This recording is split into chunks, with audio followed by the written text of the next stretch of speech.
Okay. We're live.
Hi, everybody, and welcome.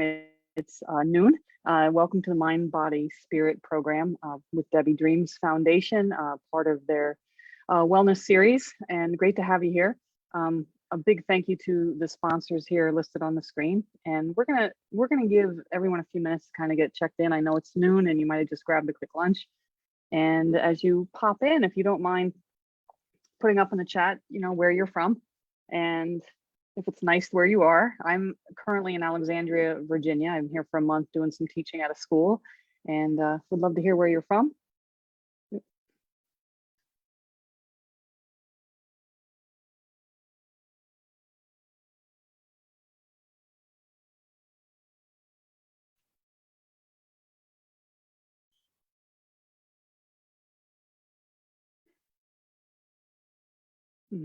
I do I do a lot of work with cancer centers around the country, and a lot of it remote, but I also do some in-person stuff. So I'm actually at a middle school today, which is pretty interesting and quite a range.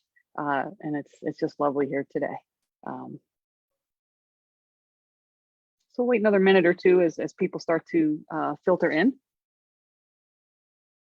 And during the course of the talk today, if you guys want to make any comments or anything, Debbie's Dream Foundation will forward them to me, and I'll be able to see those and answer any questions or comments that you might have.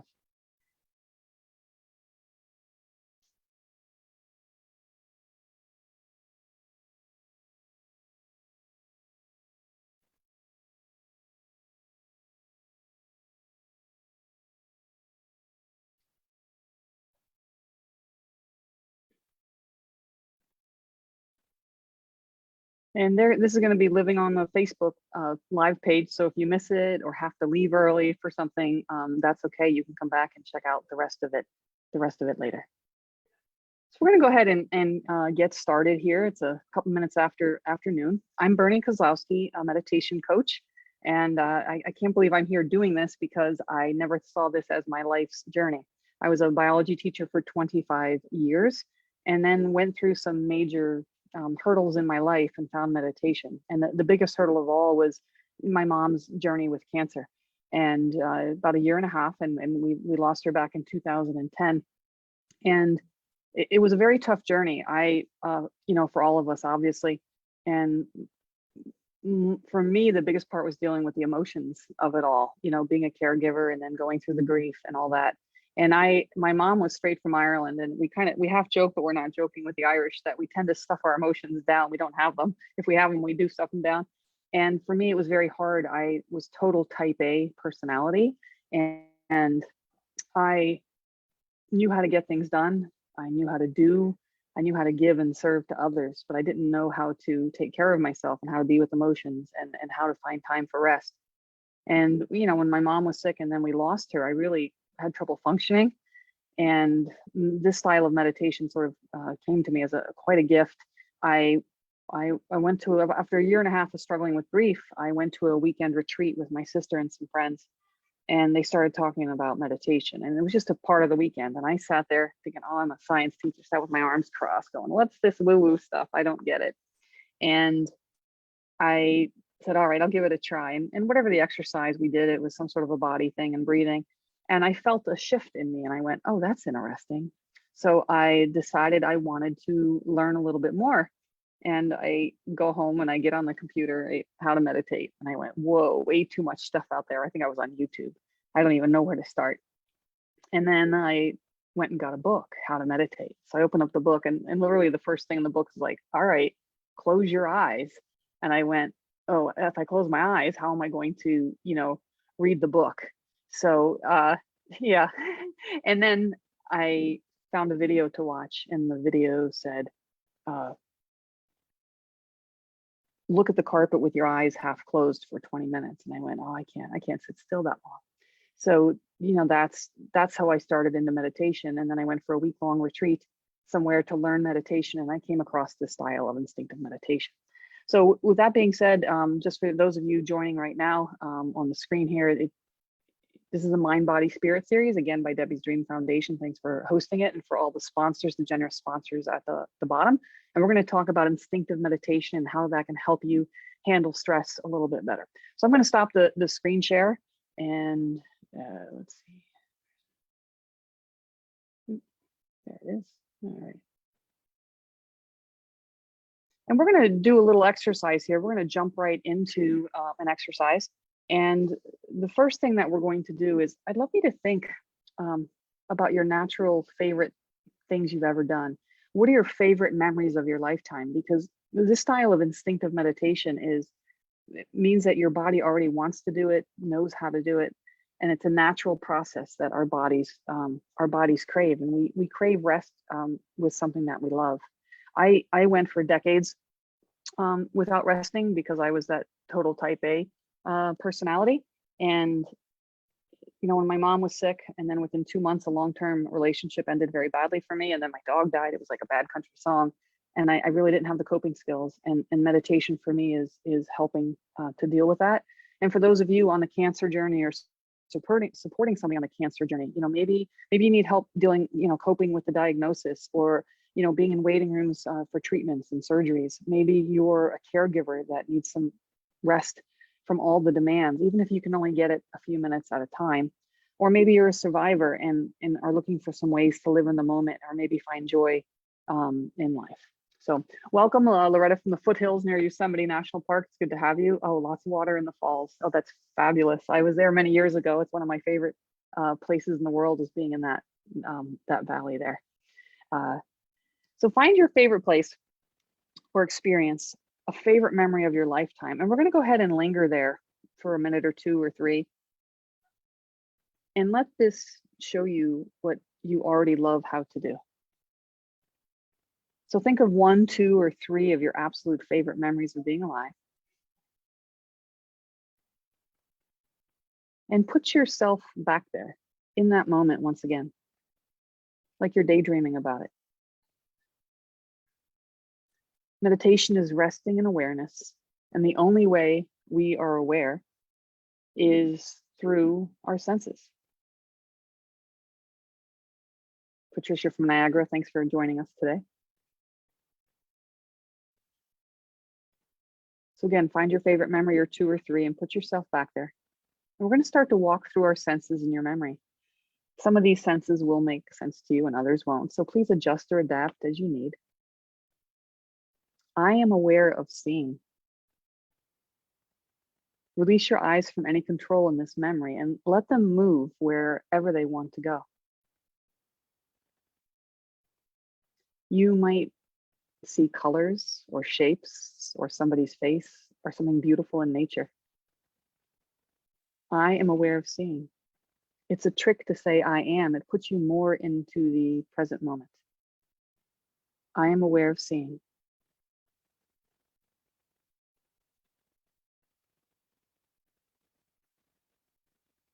And linger with what you love about what you see in these memories.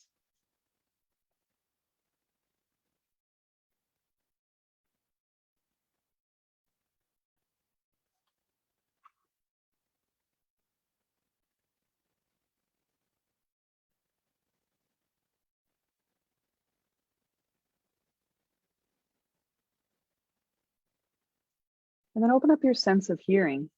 I am aware of the sound of. And be willing to be surprised by what sounds you remember.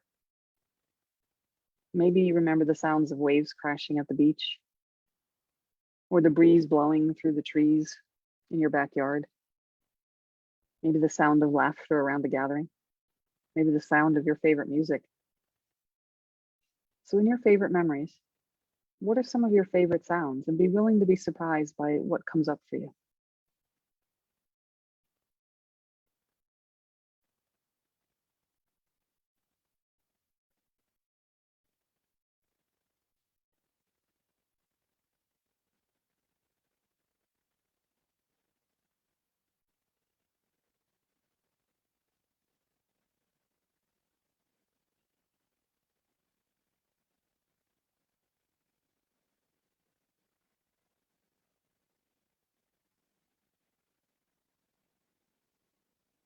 And then open up the sense of smell.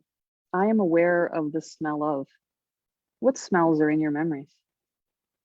Now, the sense of smell in your brain is very closely connected to the emotional center. So don't be surprised if you think of something with gratitude and then you feel sadness. So as you're able, welcome those emotions. They're normal. What smells are in your memory, if any? Maybe it's the smell of a lilac tree in your backyard growing up, or the smell of a fire in a fireplace, a wood stove. Maybe the smell of somebody's perfume or cologne. Maybe the smell of chocolate chip cookies baking in grandma's kitchen.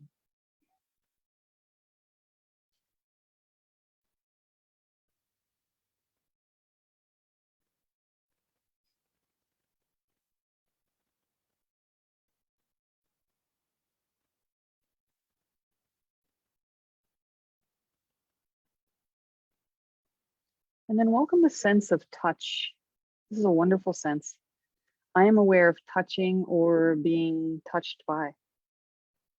It could be the sun on your face. It could be the touch of holding somebody's hand or being underneath your favorite blanket or touching your cat or your dog.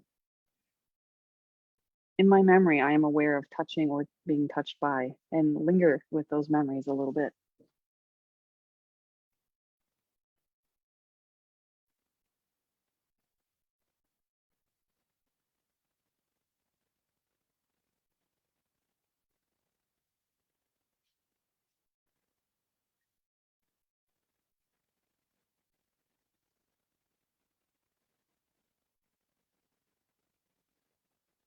And then either return to whichever sense you enjoyed the most and linger there, or take it all in like a sensory symphony. Or maybe do something we haven't done like temperature or taste. But give yourself permission to daydream in these wonderful memories. Noticing how your body feels when you're there. Welcoming as you're able whatever arises.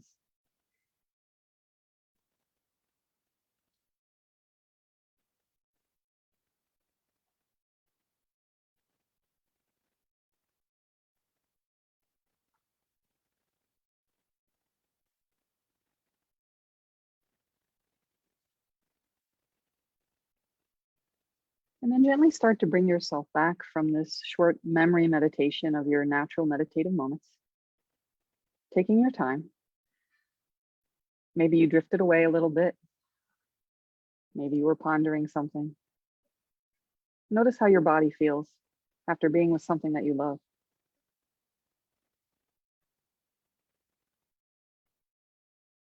Maybe bring a little movement to your hands or your feet, a stretch, a yawn, a sigh, whatever feels right for you.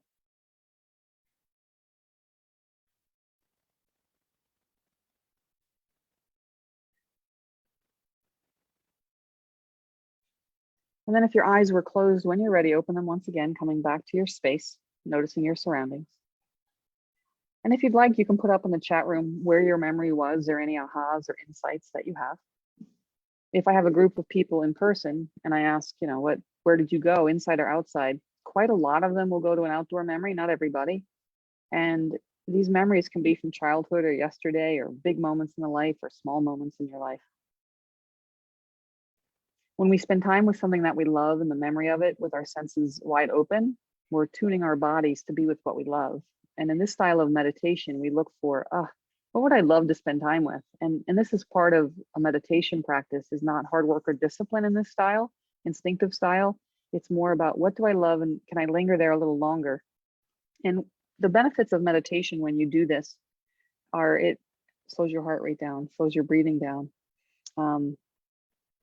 brings a little bit more emotional resilience when you can be with yourself with whatever's there, whatever emotion is there. And that's why we talked about smell. Emotions will arise and it's okay. So it builds some emotional resilience and helps us rebound when we've had a bad day. That often, I'm working with people with health issues. There's a lot of tough days. And I work with people that are on high stress from their jobs, what is family issues going on, is often we get into a stress mode and we stay in that high level of stress. And this style of meditation welcomes not that you're going to be calm all the time and you're going to be happy all the time, but we ride the rhythms a little bit with a little bit more grace. So we're going to have our highs and our lows. We're going to be like, life is great. Ooh, life is tough. Isn't that a beautiful sunset? I had a rough day today. Let me sit with the dog. It's more of riding that rhythm and permission to seek that out. So that's the first little meditation today, is to pick a favorite memory, and you can do categories: favorite memory of laughing, or favorite holiday, or favorite place I ever vacationed to, and let yourself sort of daydream and wander there. Our second exercise is a real mini one. It's only a minute long, but it's going to take a little while to describe how this works. It's probably the most important thing that I teach with people. And the idea here is called permission to rest. And so what we're going to do here in a moment is just say to yourselves, I give myself permission to rest, right? I don't have to do anything right now. And in order for this to work, two things. Number one, your eyes can be open or closed. It's a myth you have to close your eyes in meditation. We often want to take in our surroundings first. We feel more at ease before we close our eyes, if we close our eyes. And the second thing is this idea of rest has to come from a gut level. I was working with a young lady. She was in her late 20s, having some health issues. Her cortisol levels were double normal, and her doc said, "Hey, let's get you on some medication." And she said, "Yeah, let me not yet. I know I might need to, but let me try meditation. Berni, will you work with me?" And I said, "Sure." And we get on the phone. I work with my clients on the phone, and the first thing I did, Lindsay, give yourself permission to rest. And she's given me permission to share her story. And she has a bit of an edge about her in a really good way, but this is what she said. And part of it was verbalized and part of it was just her tone of voice, but it was, yeah, I give myself permission to rest, whatever, this is stupid. And at the end of the minute, she said, my heart wasn't in it. I went, I couldn't tell. So we just talked about feeling it from your belly, that this is not an intellectual activity, it's a gut level activity. And then it worked for her. 2 months later, she goes back to the doctor. Her cortisol levels were normal, and all she added in was, meditation and finding joy, especially through her senses and being present in her body. So that being said, let's go ahead and do this exercise around rest. In our culture, it's not okay to rest unless you're sick or on vacation. And if you've got kids and go on vacation, that might not be restful. And it's culturally not okay and to rest for the sake of resting. And so that's the biggest hurdle I often overcome. Not everybody, but a lot of people. So when you're ready, you can say this out loud or quietly to yourself with some feeling in your belly. I give myself permission to rest. And we're going to sit for a whole minute, and I will let you know when that minute is up, so you don't have to worry about watching the clock. With some feeling in your belly, your eyes can be open or closed. I give myself permission to rest.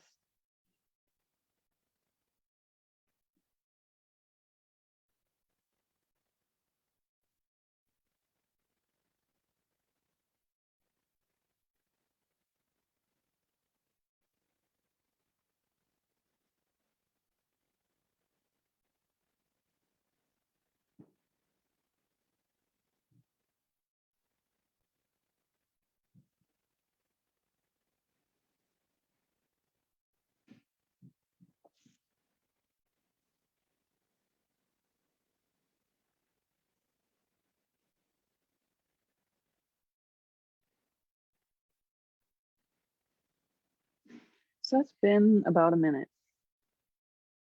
Was that easy? Was that hard? Was a little bit of both.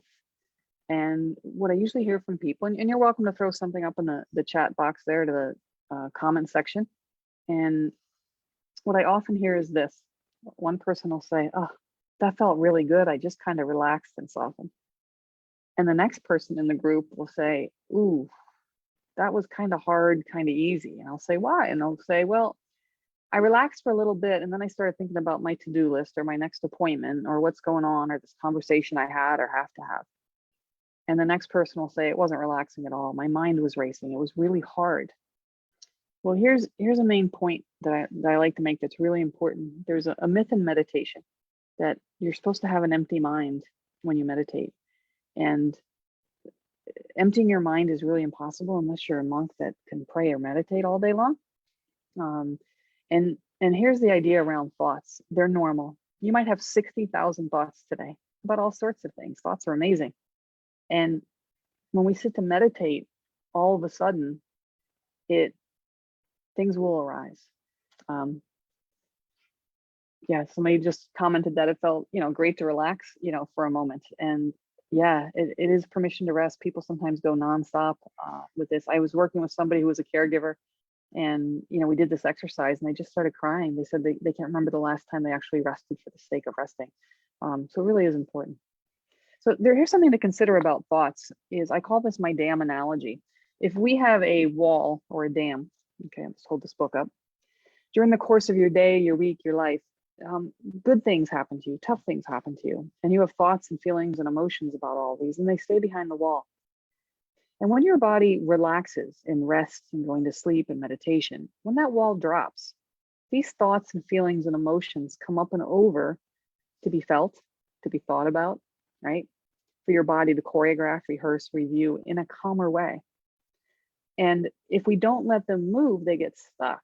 Now, for me, if I keep my wall up all the time and don't rest and this builds up, it starts showing up in my belly, my back, my jaw, my intestines. Like, it's not good for me. And so when we rest, there's a myth that you're not supposed to think. But really what's happening is when you meditate and you say time out, permission to rest, often the wall will drop and stuff will show up as thoughts, feelings, and emotions. But you're in a relaxed way. I don't have to fix anything about it. I don't have to do anything. Now, there are times that you go, not right now. I was teaching an 8th grade religion class, meditation, and I was talking about my mom, and it happened to be St. Patrick's Day, and my mother was from Ireland, and I just felt myself getting ready to start crying, and I went, okay, emotions are normal. I can cry, but I was in a group of kids I'd never met before, and I thought, not right now. So I kept my wall up. So there's times and appropriate times, whether it's really big and maybe I should talk to someone about this, or just not right now. But typically when you rest, thoughts, feelings, emotions come up to be felt, and they're normal, and it's actually success in meditation. I was working with a young lady who had high anxiety, and she said, Berni, I love to play the guitar and I don't understand. She said, I play the guitar and it feels wonderful. And a few minutes in, I get really anxious and I put my guitar down and walk away. So what I explained was when she played the guitar and she did something she loved, the wall drops and all this stuff comes up. But her backlog was so big that it was overwhelming. So we worked together what would work best for her. And when she started playing her guitar and these thoughts and feelings came up, she stayed with it for just 30 seconds or a minute. So she got used to it. And then this backlog became less and less. And now she can play the guitar for much longer periods of time. So when you rest, it's okay to think. It's okay to have emotions. A lot of meditation tradition comes from the monastic tradition, which is fabulous. in so many ways. However, people have interpreted meditation as empty your mind, stop the monkey mind. And in reality, when we're with ourselves and our emotions and all parts of ourselves, it's a little more integrative. I guess we could consider it, think of meditation as being with your good friend. All right. Brittany's our host from Debbie's Dream today. And, I've known Brittany for a little bit now, but let's say Brittany and I are close friends and we haven't seen each other in a long time. And I say, Brittany, come on in. How are you? Tell me what's happening. And Brittany starts telling me her thoughts, feelings, and emotions. And if I say, shut up, Brittany, go away, she's going to say, wait, I thought we were friends. And in meditation, here's what people tell me all the time. This is how they describe it. I'm trying to meditate. Go away, thoughts. I don't want you here. Why can't I do this? Everyone else says it's easy. And so in meditation, instead of saying go away, we say, as I'm able, come in. I just don't have to do anything about you right now. Or if Brittany comes in, I say, what's happening? And she goes, Berni, I have this problem, blah, blah, blah, blah, blah. And I say, Brittany, here's how you should fix it. She's like, oh, don't fix me, just listen to me. And so meditation with yourself is like spending time with a good friend. Welcome all parts of you as you're able. And then don't try to fix anything in that moment unless you have to. If you were to do an MRI of your brain during an active part of your day, your brain will be very active in certain networks. When you go into rest, meditation, mindfulness, your brain is still really, really active, but different networks are lighting up. Yeah. Here's a great question. I find it difficult to sit quiet for long periods. How long is a good meditation session? That's a great question. Meditation, it's working when your days are going a little easier. So for some people I work with, it's 1 or 2 minutes of meditating with their coffee and listening to the birds on the back deck, and that's enough to get them through the day. Other people do 5 or 10 minutes once or twice a day. So there's no certain goal on how long.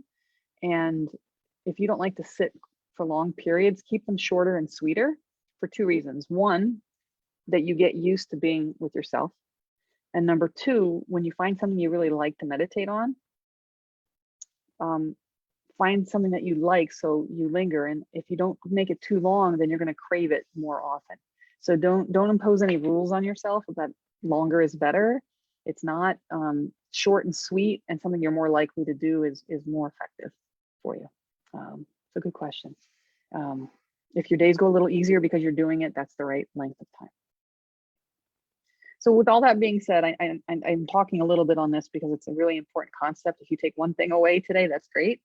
So let's do permission to rest again for about 30 or 40 seconds this time. I'm going to talk you through a little bit of it, and then I'll be quiet for 30 or 40 seconds. So your eyes can be open or closed. And with some feeling in your gut, with some meaning, I give myself permission to rest. I welcome thoughts, feelings, emotions, sensations in my body as I'm able. I just don't have to fix or change or solve anyone or anything right now. I give myself permission to rest.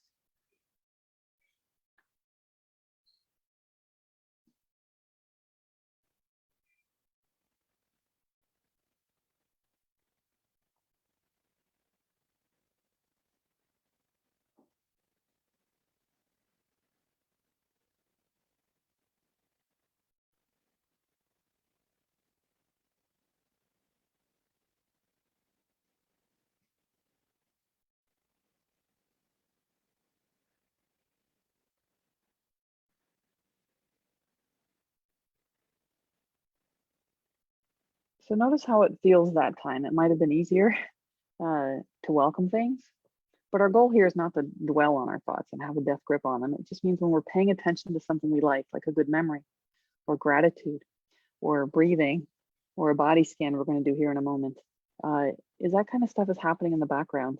And it's like you're sitting at, if you like Starbucks and having coffee or whatever your coffee shop is, and you're reading a good book and you're kind of engrossed in something you like, and then there's commotion over there and you go, oh, I think I like my book better.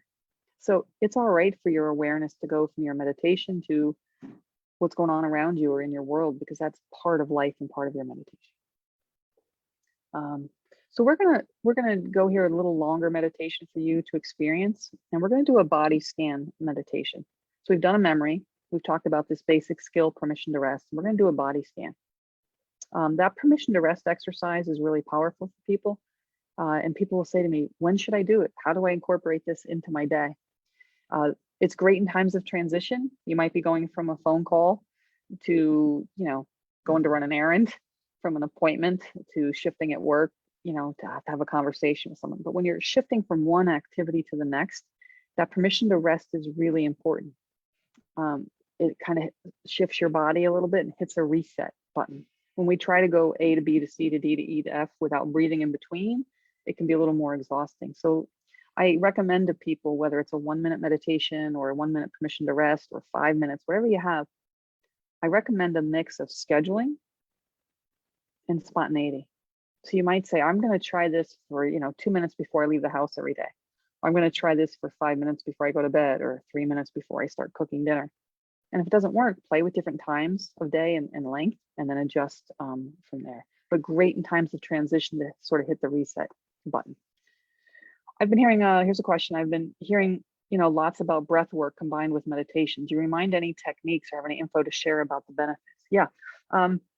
Breathing is interesting. Breathing is something we do every moment of our life, and it's an easy tool to pay attention to in meditation. There's tons of stuff out there on YouTube and Calm and books on this. The key thing with breathing is to find something you like and linger there, and also to honor if the idea of meditating on breathing drives you nuts, don't do it.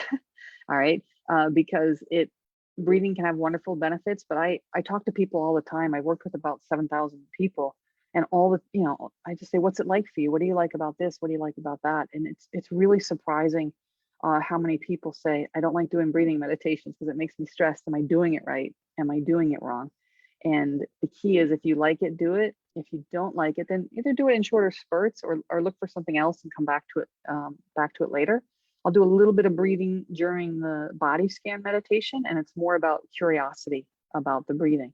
And it shouldn't feel like a chore. This style of meditation is instinctive, which means it's wired in us and it's natural. And so if it feels hard to breathe in a certain way, then there's plenty of other things to meditate upon. Again, it's a great question. Yeah, meditation, it means resting in awareness of something, and breathing is one of those things. So we're gonna do this body scan. As we do the body scan now, you're in charge. So I don't mind at the end, if someone says, Berni, I have no idea what you said after shoulders, but I went somewhere nice. So if you feel yourself drifting away from me, go with it. Often that's when your brain waves are slowing down and you're going into something a little bit deeper. So let's go ahead and start finding somewhere comfortable. You might be seated, you might be laying down. It's really up to you where you are. And if you need to change position in the middle, that's fine. This one will be much longer than what we've done before, so enjoy. So for the first minute, just let yourself be. Give yourself time to settle in and get comfortable. Welcome the flow of thoughts. Thoughts might appear as an ever-changing series of mental movies, images, memories of conversations, and rehearsals for conversations you want to have. Thoughts may feel noisy as the body and mind begin to let go of the stress of your day. The more you welcome all that you find here, without judgment and with very little effort, the easier it is to move beyond.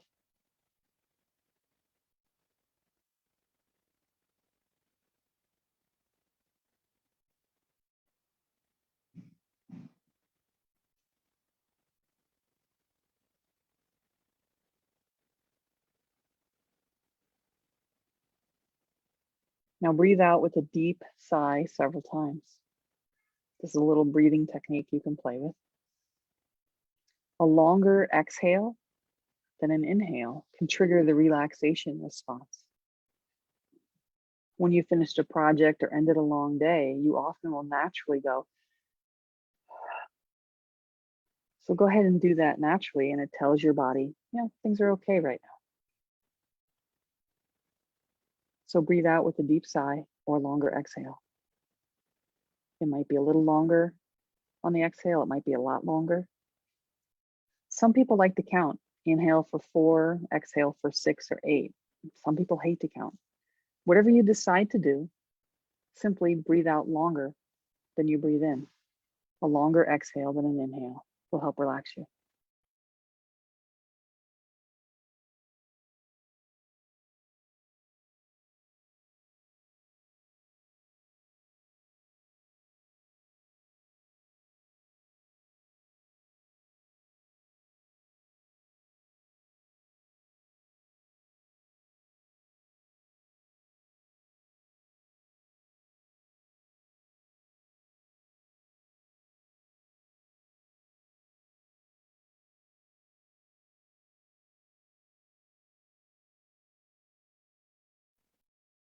And then consider gravity.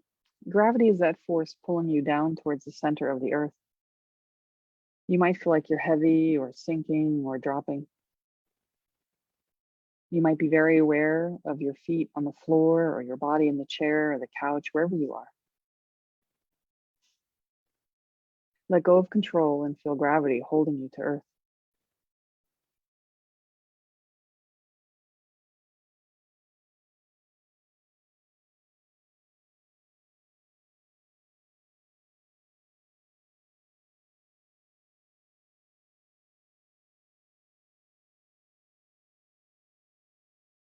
And then begin to notice what it's like to be inside your own body, inside your own skin right now. Let your awareness move wherever it wants to go. Pay attention with curiosity and with love to whatever you find there, without trying to fix or solve or change anything or anyone. I let my awareness move wherever it wants to go in my body.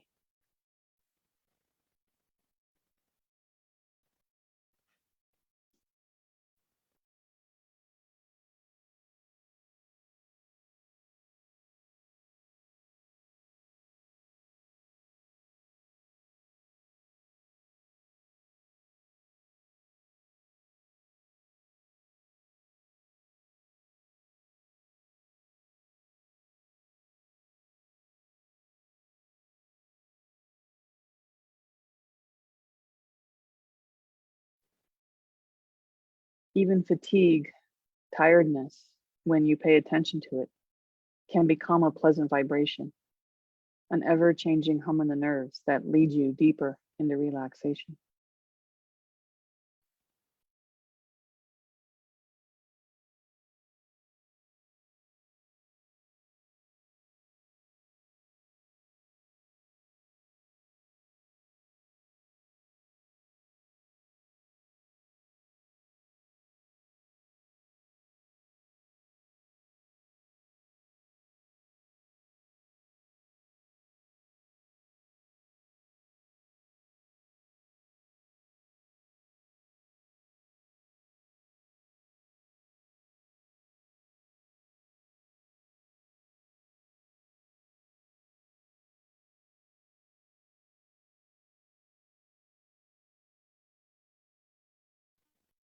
And then begin scanning your body from head to toe. With your awareness, feel around the crown of your head, your scalp, the back of your skull.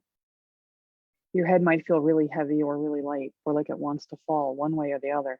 Let it do whatever it wants to do.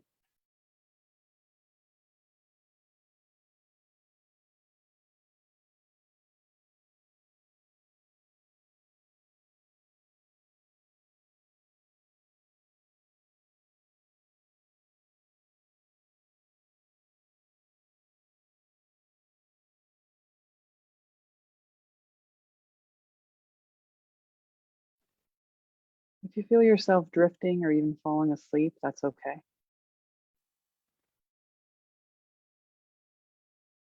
If you'd like, pay attention to the area in and around your forehead. What sensations are there? Subtle sensations or bigger sensations? Pay attention to the area in and around your forehead.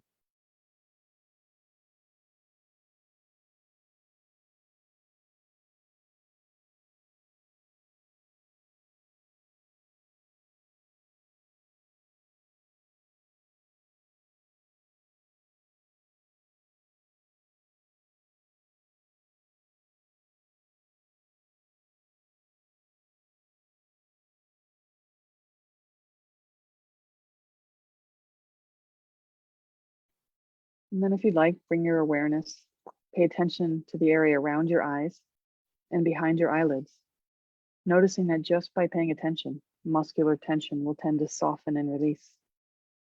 Sense around your eyes and behind your eyelids.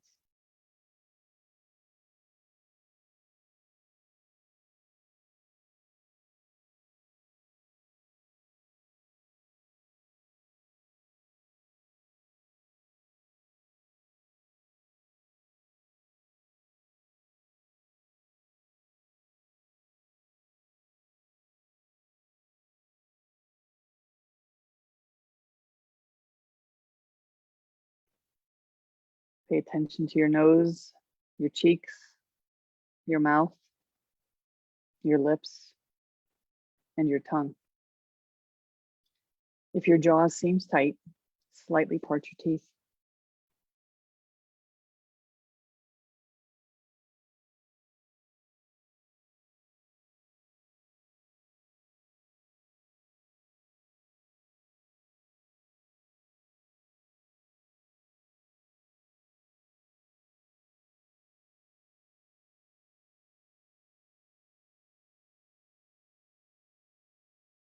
Sense your whole face.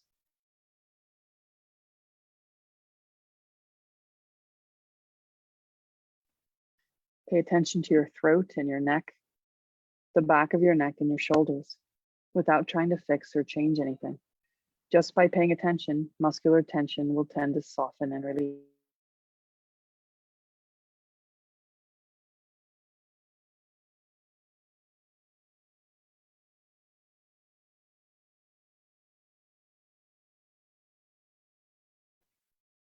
Notice sensations in your upper arms,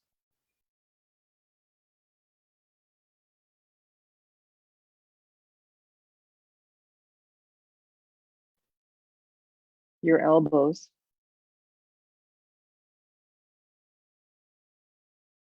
your lower arms, and your hands, especially noticing subtle sensations like buzzing or humming or tingling.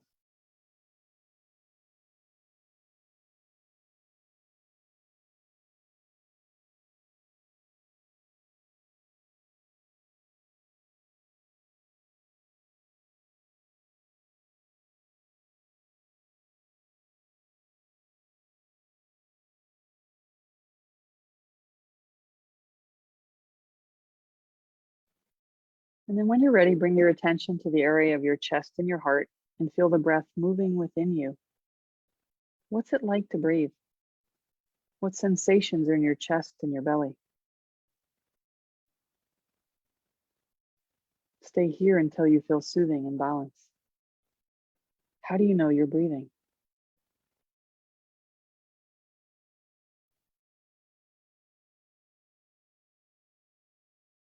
Maybe you feel a little movement in your belly, your ribs, your lower back.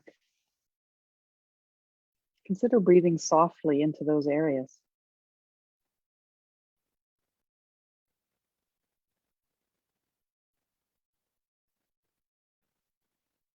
Notice how your body can breathe all on its own.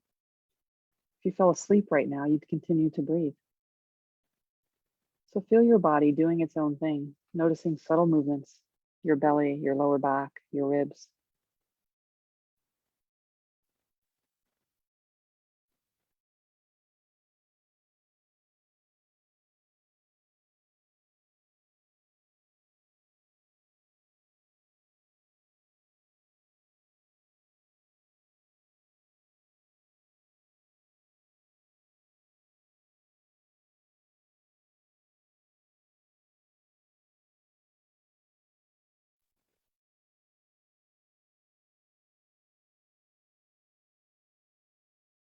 And become aware of your hips and pelvis in contact with the chair or the floor.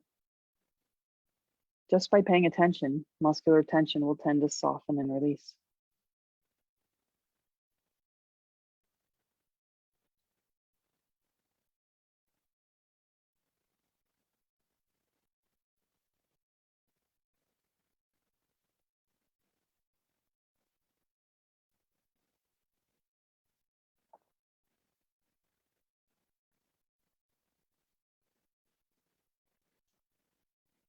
And then notice your upper legs,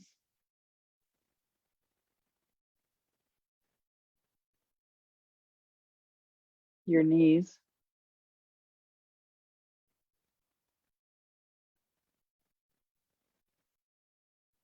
your lower legs,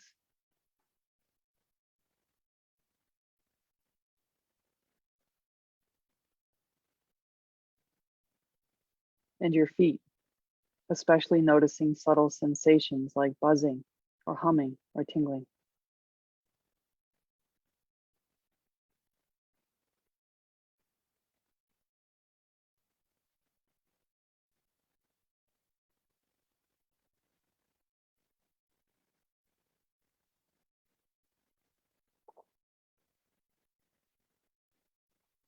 And then either feel or imagine energy running from your hips, down your legs, out your feet, into the ground, rooting you and grounding you.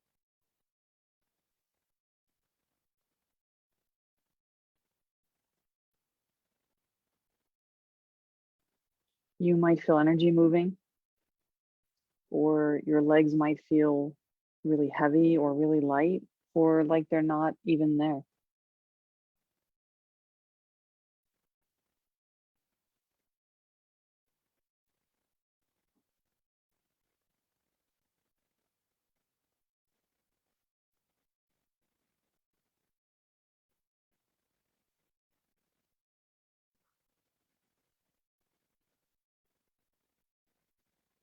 And then for a few moments, return anywhere in your body you'd like to go.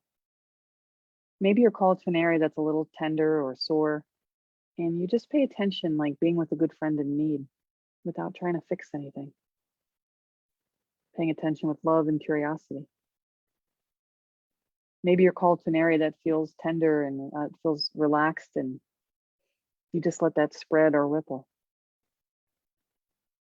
Wherever you go, pay attention with curiosity and love. All these sensations are how life is touching you now.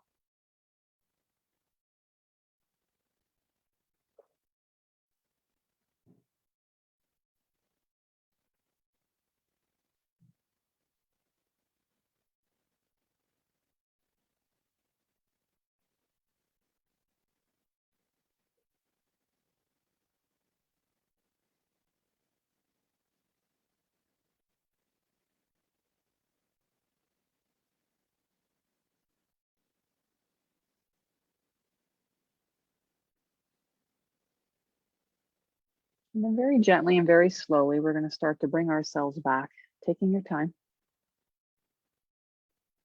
Maybe a little movement with your hands or your feet.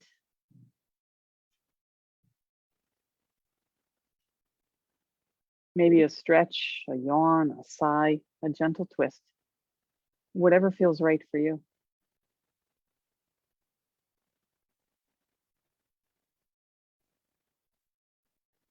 And if your eyes were closed, when you're ready, open them once again, taking in your surroundings with a bit of softness in your eyes, in your ears. Noticing any shifts or you or your perceptions in the last 20 minutes or so.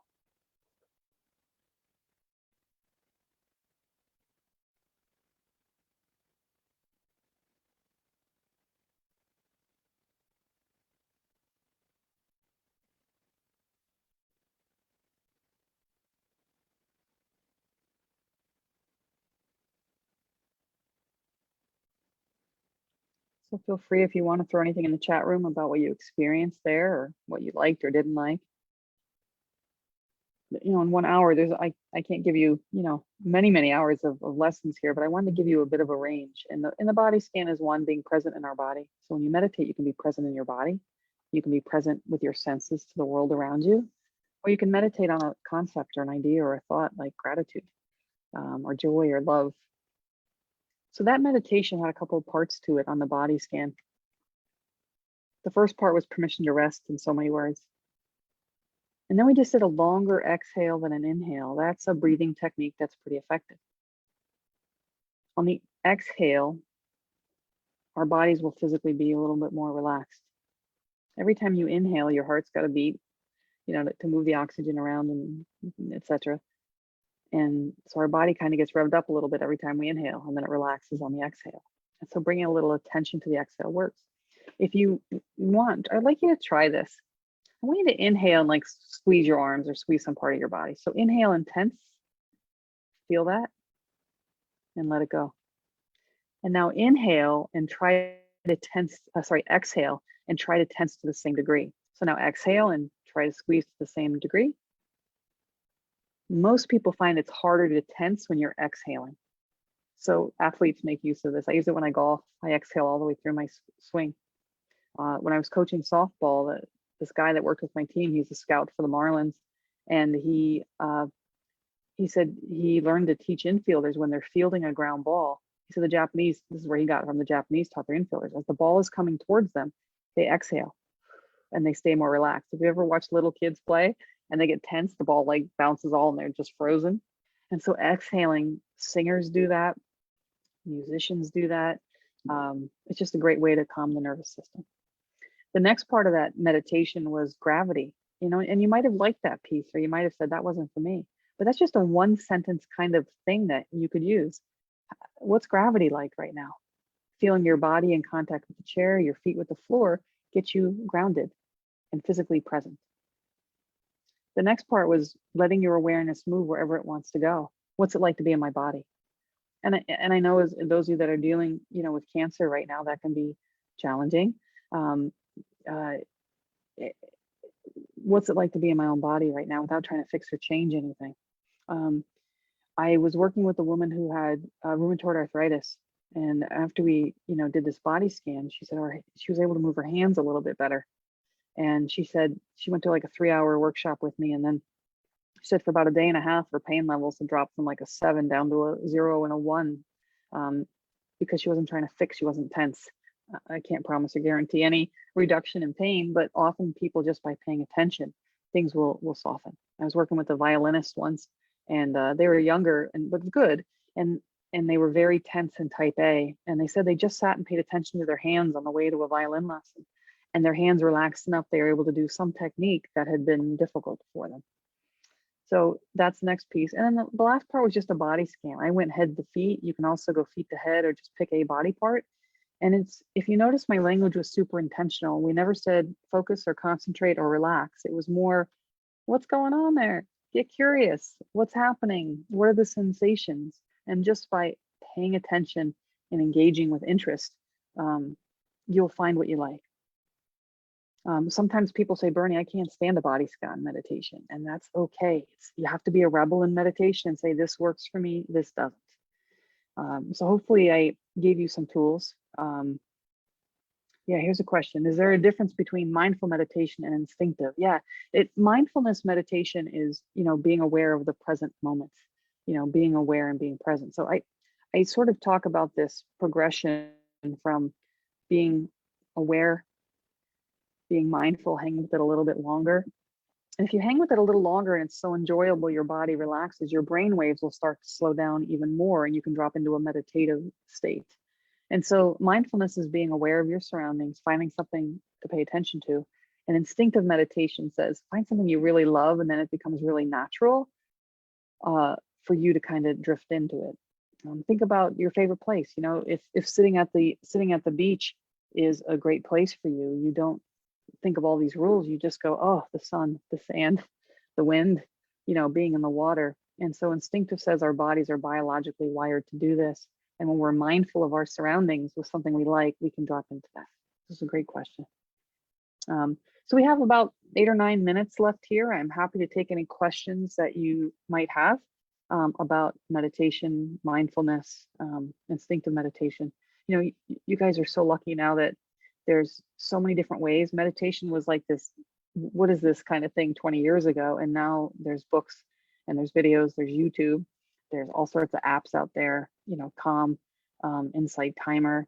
A book I'd recommend is by Lauren Roche, Roche. It's called Meditation Made Easy. And it's a instinctive meditation book. It's not titled that, but that's he's the one that invented this and he kind of described this instinctive way of meditation. The key thing I'll say is, if you find meditation hard or you're struggling in any way, we remove the struggles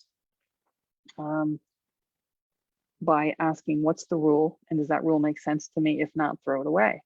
For example, people will often come to a class and be like, do I have to sit on the ground? I have a bad knee or back. I say, no, you can sit wherever you want, whatever position that works for you. There are some, standard postures and everything. But for me, example, I play basketball. I don't have good knees. I can only sit cross-legged for a few minutes. And so for me, I struggle with that. Berni, what are you struggling with? Like, I can't sit cross-legged. What's the rule? Aren't you supposed to sit cross-legged on the floor? And it doesn't work for me. So I throw the rule out the window. The other big one is people say, my mind is always racing. I have a monkey mind. What's the rule? Aren't you supposed to have an empty mind? Ooh, that's impossible. That doesn't make sense. Nope, I don't have to stop thoughts. I just don't have to do anything about them. And so any struggles you have in meditation, ask yourself what the rule is. Somebody else struggles and say, I can't do 20 minutes a day. That's too hard. I'm too busy. Okay, what's the rule? You're supposed to do 20 minutes a day. No, let's throw that out the window. How about I do 5 or 2 or 1?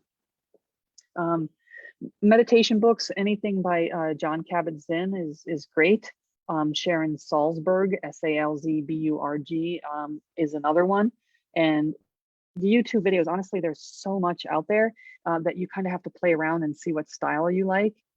Sometimes it's just a soothing breathing meditation, or it's a nature meditation, or it's loving kindness. The trick is to find what you like and do that. Sometimes there's just videos you can, search for meditation in the woods, and they'll play music and have nature sounds, etc. So that's always helpful. As we're taking the last few questions, I'm just going to put this back up here for you.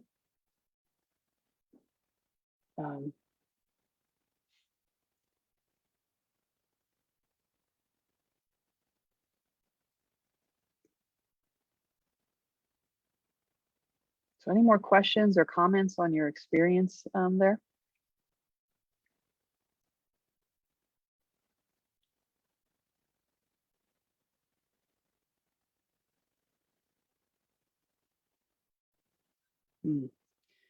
So Debbie's Dream Foundation, really appreciate them having me here today for this episode 3 of the Mind, Body, Spirit series. And thanks to the generous sponsors that you see at the bottom. And if you have questions, please feel free to reach out. This is my website, bernik.com. If you just type in Berni and meditation, it should pop up. And happy to answer any other questions that you didn't, want to ask in a group setting here. A few takeaways from today. Senses are important. Linger a little bit longer. Find something that you crave instead of carving out time. People often say, I've got to carve time out. I'm like, oh, carving is like cutting something away and doing something, getting rid of something to bring something in. And often that's harder for people than saying, what do I crave? What do I love? What do I want to spend time with?